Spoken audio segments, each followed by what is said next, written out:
Hello সবাইকে, Ruhi channel বলছি। কিছু রাস্তা যেগুলো মানুষের জীবনকে নতুন রূপ দেয়, কিন্তু এই রাস্তাটি শেষ করে দিয়েছে অনেক মানুষের জীবন। আমরা এখন পাকিস্তানের বাল্টিস্তান গিলগিট অঞ্চলে অবস্থান করছি। আমরা এখানে আসার জন্য অনেক চেষ্টা করেছি, অনেক মানুষ এখানে প্রাণ হারায়। এই রাস্তাটি খুবই সমস্যাযুক্ত। প্রথমত, এই রাস্তাটি অত্যন্ত অবহেলিত। বিশ্বের নবম বৃহত্তম পর্বত নাঙ্গা পর্বত, এর গ্রামবাসীরা এই রাস্তাটি তৈরি করেছে, কিন্তু তারপরে এটি আর কখনো মেরামত করা হয়নি। এখন আমরা পাকিস্তানের রাজধানী ইসলামাবাদ থেকে যাত্রা শুরু করেছি। আমরা বাসে চড়ে মুজাফফরাবাদের দিকে যাচ্ছি।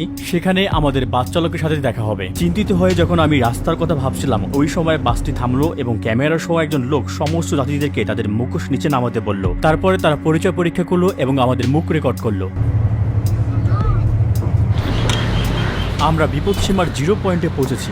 এই আমরা যাচ্ছি এমন একটি যাত্রায় যা মোটামুটি 12 থেকে 15 ঘন্টার মতো সময় নেবে। এই সময় শুধুমাত্র এখান থেকে গিলগিটে আমরা স্টার্টিং পয়েন্টে যাব। গিলগিট পৌঁছানোর পরে বিশ্বের সবচেয়ে বিপজ্জনক রাস্তা ধরে আমরা ফেরারি মেরুতে পৌঁছানোর পরিকল্পনা করছি। এখান যেতে মোট সময় লাগবে 24 ঘন্টার মতো।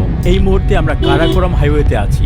1960 থেকে 1970 দশকে এটি পাকিস্তান এবং চীনের সহযোগিতায় একটি বাণিজ্যিক পথ হিসেবে নির্মিত হয়েছিল। এটি পাকিস্তানের ইসলামাবাদ শহর এবং চীনের কাশগর শহরকে সংযুক্ত করেছে। এটি খুবই বিপজ্জনক। এই সড়ক নির্মাণের সময় 1000-এরও বেশি শ্রমিক প্রাণ হারিয়েছিলেন।